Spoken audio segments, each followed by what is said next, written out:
Senhoras e senhores deputados, deputadas, sob a presença de Deus e em nome de Deus, declaro aberta a presente sessão. Esta presidência comunica que as atas foram encaminhadas aos gabinetes dos senhores deputados e deputadas e as mesmas, esta presidência as dão por aprovadas. E informo também aos senhores deputados e deputadas que o expediente da sessão foi distribuído eletronicamente. Nós entramos de imediato em breves comunicações e temos vários deputados inscritos. Primeiro deles, deputado Mário Mota. Vossa Excelência, que fará uso da palavra, tem o tempo de até 10 minutos.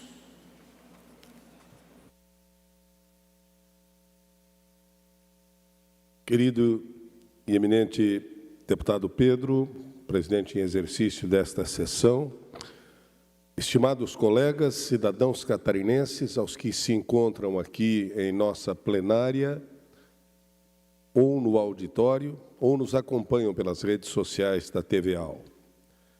Eu subo a essa tribuna para falar de um tema de extrema importância: a saúde mental e o bem-estar dos nossos professores. Afinal, são eles os mestres que constroem o dia a dia de nossas escolas e transformam vidas todos os dias. Precisamos lembrar que por trás de cada aula, de cada orientação, de cada palavra de incentivo aos alunos, existem profissionais que também necessitam de cuidado e de atenção. O ambiente escolar vai muito além do ensino, é um espaço de convivência, desenvolvimento emocional e formação de cidadãos. Valorizar os nossos professores é garantir escolas acolhedoras, inovadoras e produtivas, onde o ensino acontece de forma plena e transformadora. Quando cuidamos dos educadores, cuidamos de toda a comunidade escolar. As profundas transformações na educação ao longo das últimas décadas, nem toco na pandemia, mas a partir dela também, tornaram a profissão de ensinar cada vez mais desafiadora. Os impactos não se restringiram apenas à relação da aprendizagem com os estudantes em sala de aula, mas também alcançaram a relação do professor consigo mesmo diante das novas exigências sociais, levando a um alerta sobre a saúde mental no ambiente de trabalho da categoria do magistério. Seja na rede privada ou na rede pública, os professores sofrem de um mesmo conjunto de males ou doenças, sendo os distúrbios mentais mais recorrentes do que os distúrbios físicos. Essa conclusão está presente num livro denominado Seminário Trabalho e Saúde dos Professores, Precarização, Adoecimento e Caminhos para a Mudança, lançado em 2023 pela Fundação Jorge Duprá Figueiredo, de Segurança e Medicina do Trabalho, a Fundacentro, que é um órgão ligado ao Ministério do Trabalho e Emprego. Síndrome de Burnout, que é, em outras palavras, o esgotamento, o estresse, a depressão, estão no topo dos problemas de saúde entre os docentes, sendo esses distúrbios de voz e osteomusculares os tipos físicos mais recorrentes. Em Santa Catarina, a tendência é a mesma, como apontou a segunda pesquisa de saúde docente realizada com mais de 1.500 professores e divulgada pelo Sindicato dos Trabalhadores em Educação da Rede Pública de Ensino do Estado de Santa Catarina, o SINT-SC, no início desta década dos anos 20. quase 70% dos professores alegam terem ido trabalhar doentes em algum momento. A ansiedade, a insegurança psicológica, em 53%, apareceram como emoções mais recorrentes dos docentes catarinenses em relação ao seu trabalho, seguida de esgotamento mental, ou seja, síndrome de Burnout, com 44%. Dos 34% dos participantes que afirmaram possuir pelo menos uma doença crônica, a depressão foi a terceira mais apontada e a ansiedade figurou na 7ª posição. Entre os pesquisados, quase 70% relataram que foram trabalhar doentes ou com muita dor no ano base dessa pesquisa. O principal motivo para este comportamento foi o desejo de não atrasar o conteúdo, prejudicando o andamento das aulas e o processo pedagógico. Em segundo lugar, o fato de não terem consultado um médico ou não possuírem atestado para comprovar a doença. Em terceiro, o receio de usar o atestado, que geraria um afastamento e, por consequência, levaria à primeira razão apontada, ou seja, o atraso no conteúdo da programação escolar. Eu lembro que essa pesquisa é do início desta década, anos 2020 a 2025, mas certamente não melhoramos as estatísticas no decorrer desse quinquênio. Por isso, apresentamos uma indicação sugerindo à Secretaria de Estado da Educação, na figura da secretária Luciane Sereta, que implemente um programa de saúde mental e bem-estar voltado a esses profissionais, inspirado em experiências exitosas de outros estados brasileiros, como o programa Bem Cuidar do Governo do Estado do Paraná, por exemplo. Ele oferece atendimento psicológico, psiquiátrico, nutricional e acompanhamento de educadores físicos por meio de teleconsultas, promovendo melhora significativa na saúde mental e prevenindo doenças dos professores. Esta proposta se alinha diretamente ao Setembro Amarelo, a campanha de conscientização sobre a importância da saúde mental e da prevenção do suicídio. A iniciativa ganhou notoriedade no calendário nacional em 2013, por meio dos esforços do médico psiquiatra Antônio Geraldo da Silva, então presidente da Associação Brasileira de Psiquiatria, ABP. Com o lema deste ano, abre aspas, se precisar, peça ajuda, fecha aspas, a campanha reforça um fato inquestionável. Programas de apoio à saúde mental podem, de fato, salvar vidas.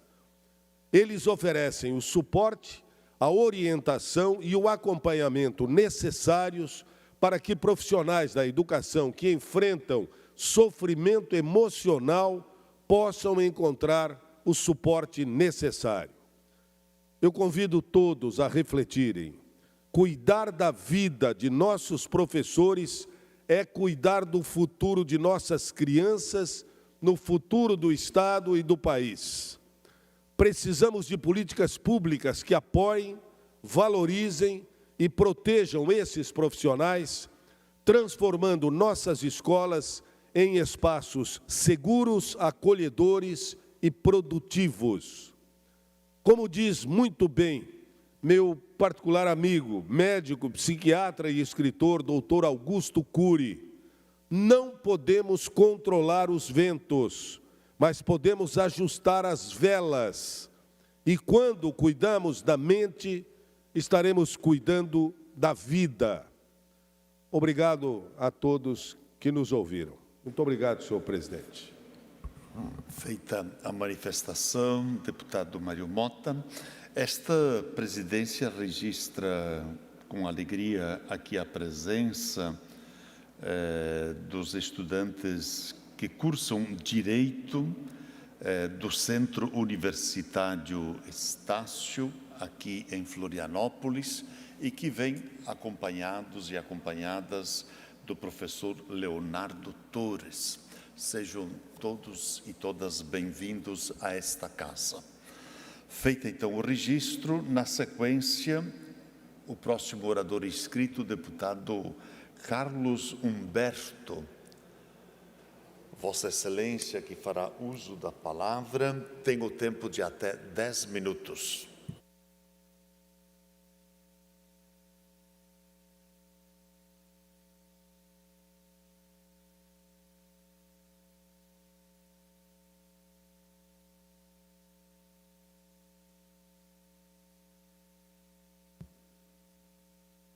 Senhor presidente, Padre Pedro, amigos deputados, pessoas que nos acompanham aqui no Palácio Barriga Verde, através dos mais diversos canais de comunicação da Assembleia Legislativa, boa tarde. Eu inicio agradecendo a visita, nesse início de tarde, do secretário da Pessoa Idosa do município de Balneário Camboriú, Claudio Maciel, que se encontra aqui no nosso plenário, nos assistindo, que veio acompanhado de toda uma estrutura lá da Secretaria de Idosos. Balneário Camboriú tem a primeira secretaria voltada à pessoa idosa montada em Santa Catarina, uma das primeiras do Brasil. É toda uma estrutura montada à disposição dessa população. Mário Mota, 60 a mais, que só cresce no nosso estado. No Brasil é 12% da população, em Balneário Camboriú é mais de 20%. Então a cidade precisa se preparar e se estruturar para bem atender essa população, que já é quase uma maioria na nossa população. O secretário dizia, deputado Antídio Lunelli, nós temos 16 mil alunos e 20 mil idosos na nossa cidade. Por favor, Mário. Me perdoe apenas uma parte, acrescentando, além dos idosos, a prefeita acaba de instalar a Secretaria da Juventude também. Perfeito. Então, as duas extremidades, sendo muito bem atendido em Balneário, meu querido deputado. Perfeito. Então, faço esse registro e agradeço a presença do nosso secretário, que foi agraciado com uma moção aqui. Obrigado. Mas o que me traz à tribuna nesta tarde, senhor presidente Padre Pedro, é um apelo com relação ao Hospital Arquidiocesano Cônsul Carlos Renaud de Brusque, conhecido como Hospital de Azambuja. Acho que tem um gráficozinho para passar aqui, por favor, se for possível. O Hospital Azambuja em Brusque, arredondando, são 300 leitos, alta, média e baixa complexidade. Estão aí os números, 2024 foram 245 mil atendimentos, esse ano no primeiro semestre 142 mil, vai bater os números do ano passado, quase 18 mil cirurgias ano passado, esse ano já pouco mais de 9.500. Então aí os números, 2.229 nascimentos no ano passado, esse ano já no primeiro semestre 1.318, 288 mil exames ano passado, 151 mil exames esse ano no primeiro semestre, e análise clínica 134 mil, 68 mil agora nesse primeiro ano. É um hospital importante e interessante para Santa Catarina, localizado no município de Brusque, um dos mais importantes do nosso estado, e que está recebendo um investimento de ampliação por parte do governo do estado na construção de uma nova torre, que já está 60% pronta, da ordem de 12 milhões e 500 mil reais, dos quais, deputada Ana Campanholo, 6 milhões e 900 já foram pagos. Se puder passar o próximo slide. Destes 6 milhões e 900, já foi inaugurado, deste novo prédio, a parte térrea, que é o novo UNACOM, o Centro de Tratamento Oncológico, que foi inaugurado exatamente no dia 25 de outubro de 2024. Está lá da foto, o governador Jorginho Melo, o senador Espiridão Amin, o deputado Carlos Humberto, junto com o prefeito Vec, nós fomos lá fazer a inauguração deste centro de tratamento oncológico. E desde então, o Hospital Azambuja, capitaneado pelo secretário Diogo de Estado da Saúde, vem tentando a habilitação deste centro junto ao governo federal para que ele passe a atender a população tendo o seu custeio garantido. Para tanto, foi incluído, além da microrregião de Brusque, também alguns municípios da Foz do Rio Itajaí e da Anfre, para ter o seu atendimento ampliado. Hoje, a região de Itajaí, da Foz do Rio Itajaí, conta com o Unacom em Itajaí. Brusque tem que ser atendido em Blumenau. O nosso Unacom de Itajaí, apesar de novo, já está pequeno para os atendimentos. E nós estamos pleiteando, junto ao governo do Estado, desde 2023, que a gente tenha uma segunda porta de atendimento, que foi inaugurado em 25 de outubro de 2024 e que aguarda esta liberação da pactuação por parte do governo federal para que os atendimentos eles ocorram. Puder passar o próximo slide. Aí está o centro de tratamento, moderno, novo, é o mais novo de Santa Catarina, então aí algumas imagens, se puder passar. Em 25 de junho do corrente ano, capitaneado, volto a dizer, pelo nosso competente secretário de Estado, o Diogo da Saúde, o Ministério da Saúde do governo federal fez uma visita em loco, atrás de fazer essa habilitação. Essa é uma parte necessária para a habilitação. Se puder passar para o próximo slide. Nós estivemos aí na última semana. Em junho até agora, de junho até agora, nós estamos esperando o resultado, deputado Padre Pedro, talvez o senhor possa nos ajudar nisso, desta visita feita em junho pelo Ministério da Saúde, buscando a habilitação do nosso Unacom do Hospital Arquidiocesano Cônsul Carlos Renaud de Brusque. O Estado já aplicou lá 7 milhões de reais. Os mais diversos deputados, como eu, também aplicaram recursos de emendas, que são recursos do orçamento estadual. O hospital fez uma contrapartida de 2,5 milhões de reais. A região já apresentou os números necessários da população e do número de pacientes para que a gente habilite esse Unacom e que a população de Brusque, região, não precise mais se locomover até Blumenau e para que a região de Itajaí, que hoje já conta com mais de 700 mil habitantes, tenha uma segunda porta de atendimento, porque os números assim exigem. Portanto, a gente vem aqui nos colocar à disposição, e tenho certeza que a Assembleia Legislativa assim se coloca, para que isso aconteça no menor prazo possível. A inauguração já vai fazer aniversário agora, em outubro desse ano. A documentação já se encontra na Secretaria de Estado da Saúde e no Ministério da Saúde do governo federal há mais ou menos 10 meses. A visita que precisava ser feita pelos técnicos do Ministério da Saúde já foram feitas, como eu demonstrei, no dia 25 de junho de 2025. E agora nós esperamos uma resposta para que esse centro, esse Unacom, esse centro de tratamento oncológico, que foi construído com dinheiro do catarinense, que está pronto, que é moderno, que não existe nada igual no nosso estado, de uma vez por todas, passe a atender a população de Santa Catarina, que é para isso que o pagador do imposto, que é com esta finalidade que o pagador de imposto aplicou o seu dinheiro nesta mais importante obra que vai beneficiar a região da Foz do Rio Itajaí e mais especificamente a região do município de Brusque.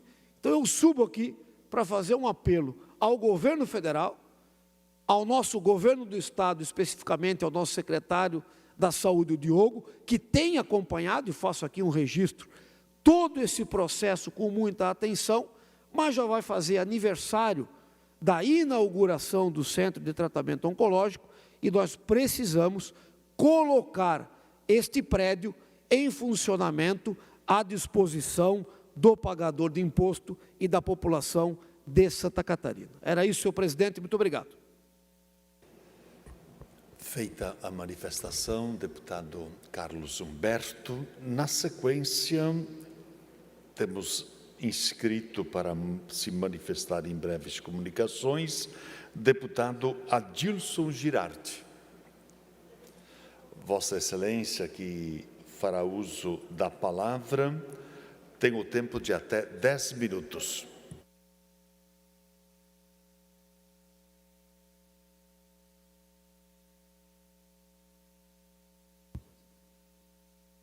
Deputado Padre Pedro, que exerce agora a presidência desta casa, colegas deputados, a todos que nos acompanham aqui nesse plenário e pelas redes sociais. No dia de ontem, 1º de setembro, se iniciou a Semana da Pátria. E eu gostaria de falar aqui breves palavras em relação a esse sentimento de patriotismo que ainda ferve no meu coração, depois de quase 10 anos de serviço no Exército Brasileiro, onde que todos os dias tínhamos um compromisso com a pátria, antes de qualquer atividade, cantar o hino nacional, reverenciar o hasteamento da nossa bandeira, assim como fazíamos, deputado Lunelli, na nossa infância, lá na Escola Estadual Maestro Francisco Manuel da Silva, no bairro Vila Nova, no nosso ensino fundamental, não entrávamos na sala de aula sem antes ter que cantar o hino nacional, hastear a bandeira e na Semana da Pátria também entoar o nosso hino da independência. Neste ano, o Brasil completa 203 anos de independência de Portugal. Comemoramos em todo o Brasil a Semana da Pátria, uma oportunidade única para celebrarmos nossa nação, relembrarmos nossa história e refletirmos sobre os valores que nos unem como povo. É um momento para fortalecer o sentimento de pertencimento à nossa pátria e honrar aqueles que lutaram pela nossa liberdade. Além do aspecto histórico, o período também é um convite à reflexão sobre o papel de cada cidadão na construção de um país mais justo e democrático. A Semana da Pátria lembra que a independência não é apenas um marco histórico, mas um compromisso permanente com a liberdade, a igualdade e a participação social. Para muitos brasileiros, é também um momento de despertar o espírito comunitário e reforçar a importância da união nacional. Aqui em Santa Catarina, terra de gente trabalhadora, o patriotismo nos une, nos fortalece e nos incentiva a vivermos dias melhores, com mais liberdade e democracia, mas também com mais responsabilidade. Para finalizar, cito aqui as sábias palavras do mestre Rui Barbosa, que nos incentivam a refletir sobre o momento em que vivemos no Brasil. Abre aspas, a pátria não é ninguém, são todos, e cada qual tem no seio dela o mesmo direito à ideia, à palavra, à associação. A pátria não é um sistema, nem uma seita, nem um monopólio, nem um sistema de governo. É o céu, o solo, o povo, a tradição, a consciência, o lar, o berço dos filhos e o túmulo dos antepassados. A comunhão da lei, da língua e da liberdade. Fecha aspas. Que o sol desta liberdade, em raios fúlgidos, possa brilhar no céu da pátria também nestes dias. Muito obrigado, senhor presidente. Feita a manifestação, deputado Adilson Girardi. Na sequência, inscrito para falar, deputado Antídio Lunelli. Vossa Excelência, que fará uso da tribuna e da palavra tem o tempo de até 10 minutos.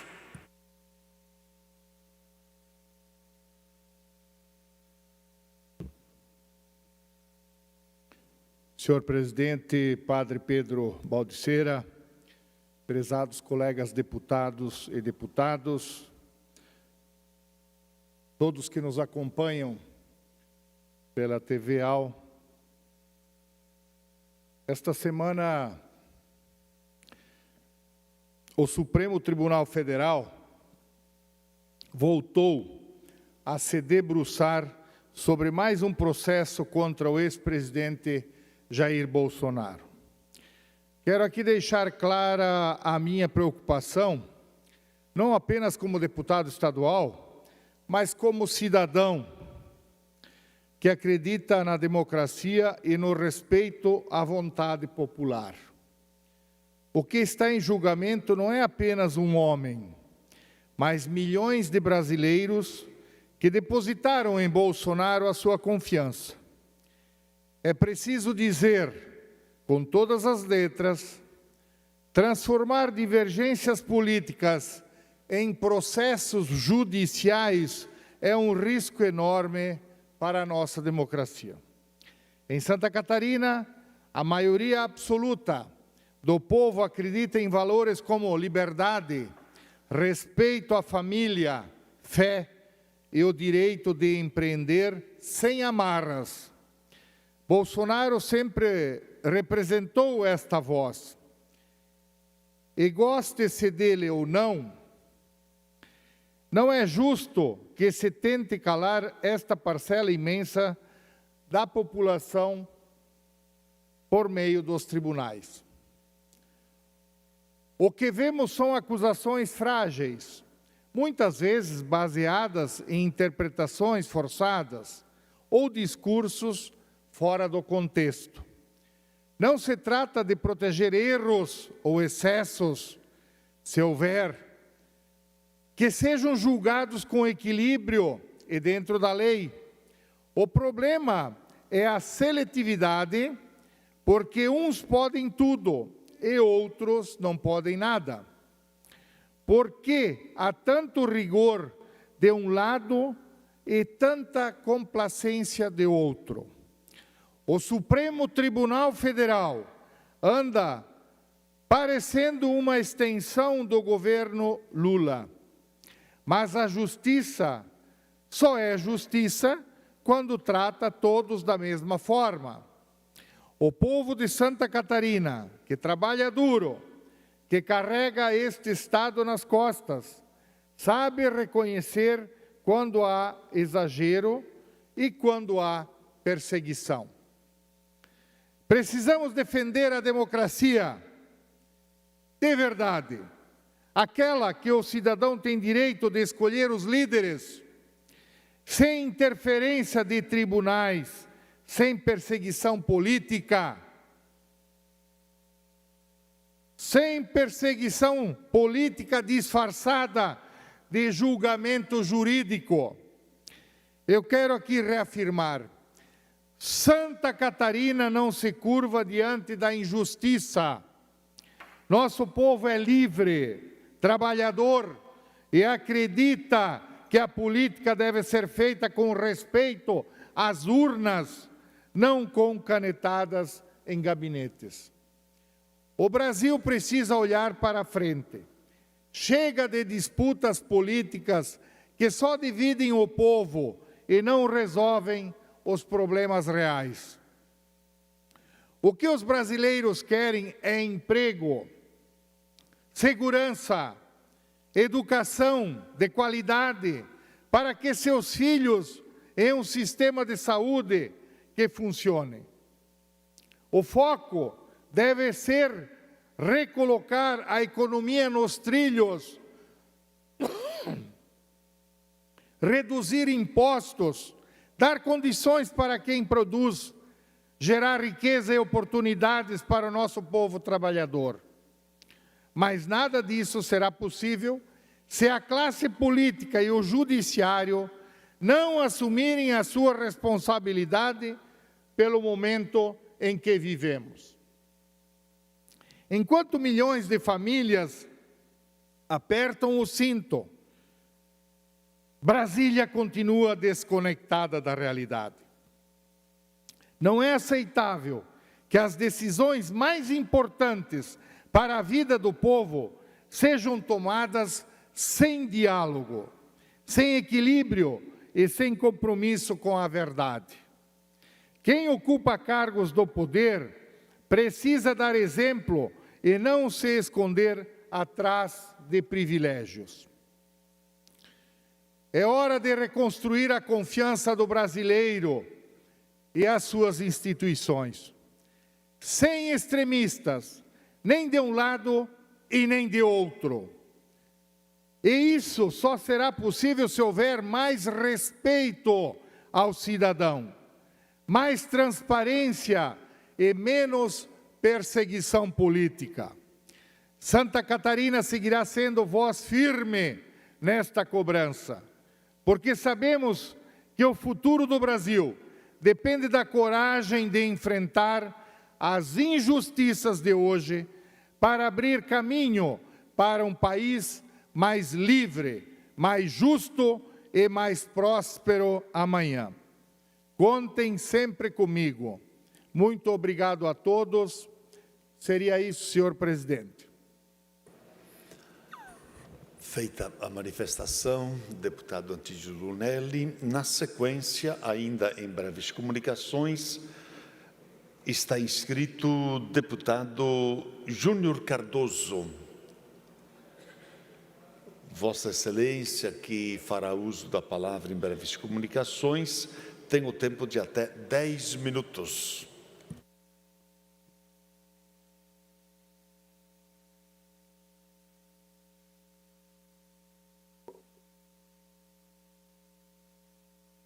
Senhor presidente, padre Pedro Balticeira, os demais deputados, deputada Ana Campanholo, meus assessores que me acompanham, a minha querida Juliette Nitz, que está no meu gabinete nesse momento, Vera Toledo, a Catiane também que nos acompanha. Antes que eu comece o meu pronunciamento, eu fui fazer uma conta rápida agora, pedi uma caneta emprestada para fazer uma conta aqui. O Brasil, quando foi colônia de Portugal, durante 322 anos, Portugal roubou do Brasil 1 bilhão e 240 milhões de reais em ouro. 1 bilhão e 240 milhões de reais em ouro. Em 22 anos que o Brasil foi colônia de Portugal. O PT, em 45 anos, só dos aposentados levou 6,3 bilhões. Ah, maravilha! 322 anos levaram, meu amigo, esqueci o meu amigo Cadorim, em 322 anos, 1 bilhão e 240 mil reais de ouro, que era o que a gente tinha aqui de precioso. O PT, em 45 anos, levou só dos aposentados 6,3 bilhões de reais. É uma loucura, o PT é top. O momento que nós estamos atravessando é um momento que exige de nós firmeza, equilíbrio, sensatez e muita coragem. Estamos vivendo a Semana da Pátria, que começou ontem e vai até domingo, quando estaremos nas ruas, pelo menos lá em Camboriú, eu vou desfilar 2 vezes lá com o prefeito, vice-prefeito, com o pessoal todo da minha cidade, para proclamar a nossa liberdade, 203 anos que Dom Pedro I, às margens do rio Ipiranga, não é? Que a gente aprendeu lá na escola, no primeiro aninho já, liberdade ou morte, aquele cavalo imponente. Se a gente gritar mais alto hoje, liberdade ou morte, Dom Pedro I se vira no caixão. porque nós estamos vivendo um dos momentos mais negro da história da República. O STF iniciou hoje o julgamento do ex-presidente Jair Bolsonaro e outros integrantes das Forças Armadas e da antiga cúpula do governo federal. Mas o que deveria ser um julgamento técnico baseado em provas e conduzido com a maior imparcialidade exigida de qualquer corte constitucional, vem sendo tratado com um verniz político que preocupa qualquer democrata verdadeiro. Ninguém aqui está defendendo a impunidade, a corrupção. O que a gente está defendendo é o devido processo legal, o contraditório, a ampla defesa, que são princípios elementares, basilares do direito brasileiro, do Estado democrático de direito. E esses direitos estão sendo solapados por um ativismo judicial que avança de forma perigosa sobre os outros poderes. O Supremo ultrapassou os limites de seus poderes e começou com o garantismo e virou arbítrio. O que era exceção virou regra. E agora, nós temos lá muita gente berrando dentro do Congresso, né? Vamos falar hoje, eu já falei da tartaruga de estimação, mas tem a gazela de Salomão, a gazela dos montes de Jerusalém, e que vieram também lá do Amapá, o senador Randolph, que está dando seus ataques de histerismo lá, porque não se conforma, porque o relator e o presidente da CPMI é de direita, e estão lá, vão colocar 20 bacanas na cadeia, senhora deputada Ana Campanholo, vai só num caburão, vão levar um caminhão grande para colocar 20 bacanas na cadeia, e já começou, entendeu? Nós precisamos estar vigilantes, e toda oportunidade que tivermos, precisamos alçar a bandeira da liberdade, a bandeira dos brasileiros, e dizer que sem anistia não haverá democracia. Nós estamos com mais de 1000 pessoas encarceradas, sem sonho, sem perspectiva, sem avanço, sem progresso, sem sonho, estão lá enclausurada. Uma que tem 2 crianças pequenas, e o grande crime dela foi um batom de R$3, que se compra em qualquer boteco aí, e ela foi lá e escreveu: perdeu, mané. Mas a turma do MST pintar os prédios públicos com tinta vermelha, e isso não é crime, né? Não tem nada tipificado, não existe crime, né, que condicione, que leve o nosso grande presidente Jair Messias Bolsonaro para a cadeia, porque o PT e a esquerda sabe que se o Bolsonaro for absolvido, que eu acho impossível, será de novo presidente do Brasil, e isso intimida a esquerda, sabe? Porque enquanto a direita governa, a esquerda está com as mãos atadas e não consegue roubar, entendeu? O Brasil está sendo solapado, todas as empresas públicas estão com este câncer impregnado nas suas células, e não tem mais ninguém que consiga resolver, senão que nós, por definitivos, estejamos nas ruas gritando, não liberdade ou morte, mas gritando democracia, liberdade, lutando pela nossa família. Olha só, o Supremo não é dono da democracia, não é o intérprete exclusivo da verdade, e não pode de forma alguma converter num oráculo supremo acima do povo brasileiro. Eu quero dizer para os senhores na tarde de hoje, que os poderes que eram para ser harmônicos, mas separados, né? Legislativo, executivo e judiciário. Hoje, o que a gente está vendo é o ativismo judiciário. O Lula mesmo disse, eu não consigo governar sem o Supremo.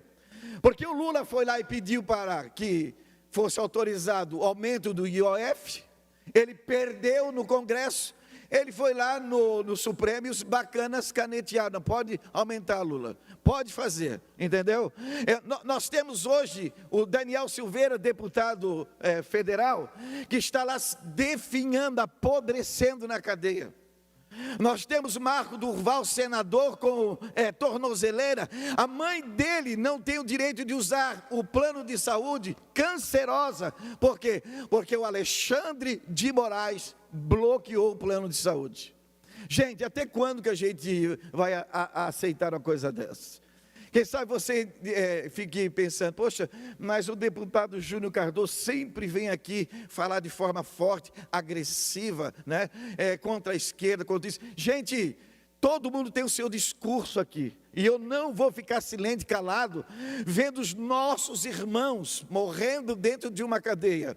Jair Messias Bolsonaro, se não bastasse estar em casa numa prisão domiciliar, o Lindeberg Faria, conhecido como Lindinho da Odebrecht, se puder me dar mais um minuto eu agradeço. O Lindinho da Odebrecht, ele ficou muito preocupado, deputado Antídio Lunelli, porque ele passou na frente da casa do Bolsonaro e viu a casa muito descoberta de segurança.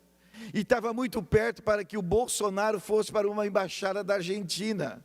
Aí ele pediu e o Xandão mandou, mais um minuto por gentileza, Xandão mandou os policiais federais para ficar dentro do pátio da casa do Bolsonaro. O Bolsonaro está muito preocupado com isso. Muito preocupado. Eu estou até pensando que o Bolsonaro não está mais dormindo. Isso é uma bobagem. Nós vamos vencer. O Brasil voltará a crescer. A democracia será pacificada. E nós teremos...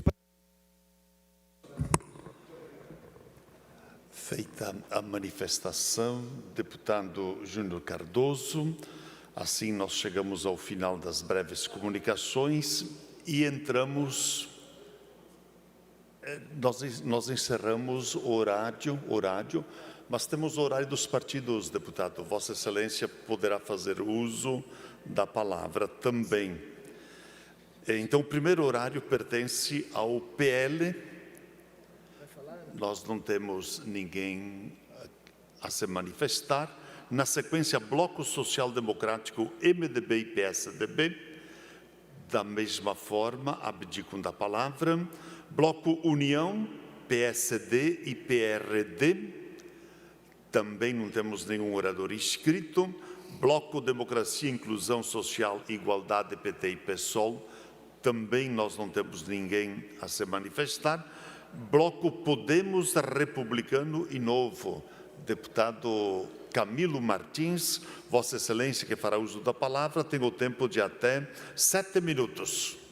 Obrigado, presidente Pedro Baldissera, cumprimentar aqui a nossa deputada Ana Campanholo, deputado Antínio Nelly, deputado Márcio Machado, todas as pessoas que estão aqui nas galerias, quem nos acompanha pelos canais digitais da Assembleia Legislativa. O que me traz hoje, nessa tribuna, é mais uma vez a questão do Morro dos Cavalos. Uma rodovia federal, BR-101, que nós vemos sofrendo desde 2013, essa imobilidade no Morro dos Cavalos. Diversas reuniões, diversas entidades se manifestando, diversos deputados lutando por essa causa, deputados estaduais, mas também muitos deputados federais, senadores da República, o próprio governador Jorginho Melo, com empenho imenso, inclusive, leva ao governo federal uma proposta alternativa para a construção ou não de um túnel, de uma rodovia alternativa. Amanhã teremos uma reunião no Ministério de Transportes, lá em Brasília, com o ministro Renan Filho, o qual aqui a gente faz um apelo para que não fique mais uma vez em reuniões, em conversas que não chegam a lugar nenhum. E digo isso porque em abril do ano de 2024, o ministro Renan Filho esteve em Santa Catarina, esteve na cidade de Palhoça, onde fez a inauguração daquela parada dos caminhoneiros no antigo posto de fiscalização na BR-101, quilômetro mais ou menos, se não me falha a memória, o quilômetro 217.